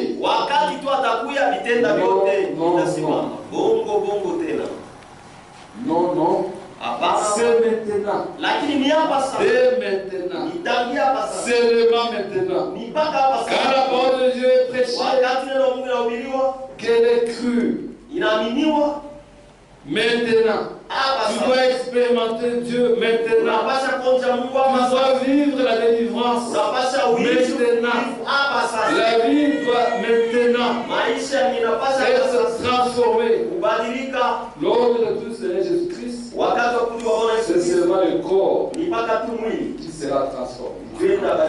Mais avant que ton corps ne puisse être transformé, il faut que ta vie soit transformée. Le ciel est un lieu saint. Il n'y a rien de souillé, de faux qui pourrait y entrer. On doit déjà, dès maintenant, dire la vérité à tous, que quelqu'un ne se trompe pas. Alléluia. C'est maintenant. Et dès maintenant. C'est le nom maintenant. Il faut obtenir la délivrance. N'attendez pas. Allez à la croix. Demandez au Seigneur de vous accepter, de vous délivrer, de vous libérer de toutes ces choses.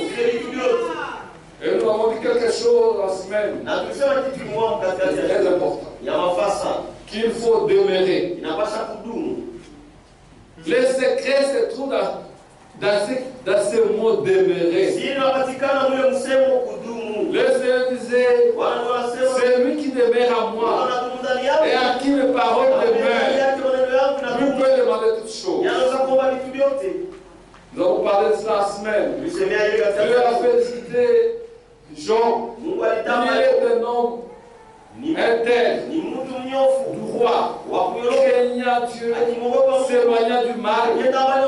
Et il est resté ferme dans son intégrité. Ferme. Alléluia. Restez là. Ne vagabondez pas.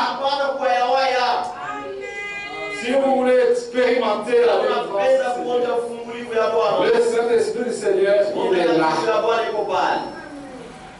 Ce n'est pas un coup que tout va tomber.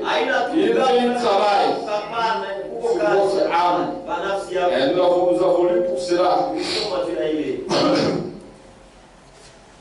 Que Dieu bénisse. Amen. Nous avons lu pour cela dans 2 Pierre. Tulisoma ile Petro wa pili. Je vais te mettre par là. Lazima ipate tasimamia. Nous avons lu dans 2 Pierre. Soma Petro wa pili. Qu'il passe à divine puissance. Kwa uwezo wake wa Il Mungu. nous a donné tout ce qui contribue à la vie de la piété, à la vie, à la piété. Tukataa yote unasaidia kuhusika na Au moyen de la Mungu. connaissance de celui qui nous a appelés par sa gloire et par sa vertu. Kwa nguvu yake. Lesquels nous assurent Unatuhakikishia de sa part le plus rare et le plus précieux kwa promesse, kiasi kubwa na ya thamani ya malaika afin que par elle, ili kupitia le ile malaika donné parce que la nature divine tupate kushiriki kwa asili ya a Mungu. fui à la corruption qui existe Jinsi dans le monde walivyokuja par la kutumia kwa tamaa. Il y a ces choses, Huko hivi mais là fait toujours vos efforts sasa mfanye magumu ya pour joindre juu ya à la kuunganisha fois la vertu, à la vertu, la connaissance, imani, à la connaissance, la tempérance, ufahamu, kujizuiza, la patience, uvumilivu, la piété, dawa, l'amour fraternel mapendo ya et kindugu. l'amour. Ça doit se suivre. C'est en demeurant Ni mkudumu que vous allez pouvoir toutes ces choses. ndio unapata Et vous allez revêtir la na statue utavaa parfaite de kwa Christ. ukamilifu ya Kristo. Alléluia. Amen. Le Seigneur Jésus-Christ, Bwana Yesu Kristo il a fait la volonté du Père. alifanya mapenzi ya Baba. Alléluia. Il a fait la volonté du Père. Alifanya mapenzi ya Baba Et Dieu l'a souverainement élevé na Mungu alimuinua au-dessus de tous les cieux. juu ya mambingu Dieu a yote. donné le nom qui est au-dessus de tous les noms. Alipatia jina ilikuwa yule wa Devant mbinguni. lesquels tout genou fléchit. Mbele yake goti yote na Au ciel, mbingu, sur la terre dunia, et en dessous de na la hata terre. chini ya udongo. Pourquoi? Vya nini? La Bible dit Biblia qu'il inasema a obéi, alitii qu'il s'est humilié. Aliendelea. Et il a obéi na alitii jusqu'à la mort. alitii Et la mort ignominieuse. mpaka na kurufu ya aya sana Et il a reçu le nom na alipokea jina devant lequel tout genou fléchit. mbele ya ile jina goti yote Tous ceux wale wote qui vont marcher accomplissant la volonté du Père wale wote mnatembea ne seront pas déçus. apata batishwa haya. Alléluia. Amen. Personne Hakuna mtu n'a fait la volonté du Père anafanya mapenzi ya et a Mungu été déçu. na alibatishwa haya. Personne. Hakuna mtu. Amen. Ceux qui ont accompli la volonté du Père, Bali wanatumika mapenzi ya c'est-à-dire qui Mungu ont obéi, ni kusema balitii. ils ont honoré Dieu. Alimheshimu Mungu. Dieu aujourd'hui les a honorés. Mungu naye kumheshimu. Prenons le cas de ces 3 juifs, Tubebe mfano ya hawa Wayahudi watatu. Shadrach, Meshach et Abednego. Shadrach, Meshach na Abednego. Ils ont accompli la volonté du Père. Walitimiza mapenzi ya Baba. Le roi le conseil a dit, vous devez adorer la Bali Seigneur. mkabeza akasema mtabudu Ils ont sana. dit, nous n'adorons que l'éternel Dieu, Jéhovah lui-même. Mungu peke yake Yehova mwenyewe. Vous allez mourir. Utakufa. Il dit, nous ne pouvons pas vous obéir. Akasema tutakutii Nous mfalme. lui obéissons lui. Tutakutii. Nous voulons faire sa volonté. Tunapenda kufanya mapenzi yake. Alléluia. Amen. Ils ont résisté. Wakakangana. Le roi a dit, Mfalme vous akasema croyez que votre Dieu va vous délivrer? naamini ya kwamba Mungu wenu Ils lui ont dit, nous savons Wakasema qu'il a tunajua le pouvoir. iko na uwezo. Il est capable de nous délivrer de ta main, Toka mkono wako. de cette fournaise. Toka ile tanuru ya moto. Ils ont gardé et accompli la volonté de Dieu. Alichunga imani na kusimama imara kutimiza mapenzi ya Mungu. Alléluia. Amen. Et ils sont allés, Na on les a enchaînés. akawafunga On a mikono. chauffé le feu. Akawakisha tanuru Cette fois, mara 7. ça a chauffé. Inawaka On les a moto. liés Na wakawafunga. et on les a amenés. Na wakawapeleka mule ukatupa. Alléluia. Amen.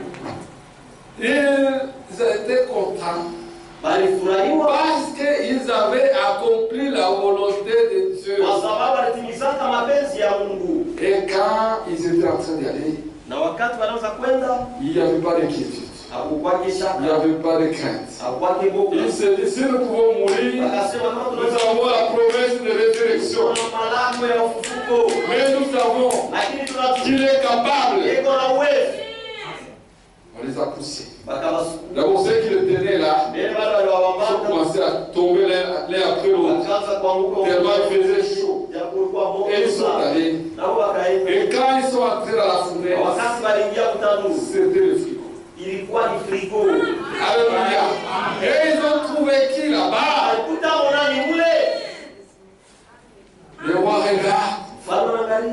Il demande à ses conseillers. N'avons-nous pas été 3 personnes? Mais je vois qu'il y a un quatrième qui est au milieu d'eux. Il brille. Mon frère, fils de Dieu. Alléluia. C'est lui-même. Le Seigneur Jésus-Christ. Il était là. C'est lui qui était là. Il a commencé à les féliciter. Il a parlé avec lui. La Bible dit, même les cheveux, ne s'étaient pas brûlés. Même pas l'odeur. Alléluia. Personne de ceux qui ont gardé et qui ont fait la volonté de Père n'a déjà été déçu. Et il était là, en bonne santé. Et le roi a regardé. Il a dit, nous n'avons pas jeté 3 personnes. Maintenant ils sont 4. Et le 3e, il brille. Le 4e brille. Et il a appelé les serviteurs. Shadrach, Meshach, vous êtes en vie? Nous sommes en vie. Notre Dieu nous a délivrés. Ils sortaient. Ils sont sortis libres. Ceux qui étaient brûlés avec les cordes, les chaînes qu'on les avait liées là, c'est ceux qui étaient brûlés. Ils sont sortis intacts. Notre Dieu est vivant. Si vous lui faites confiance, si vous l'acceptez comme Seigneur et Sauveur, il va prendre soin de vous. Inclinons nos têtes. Qui veut la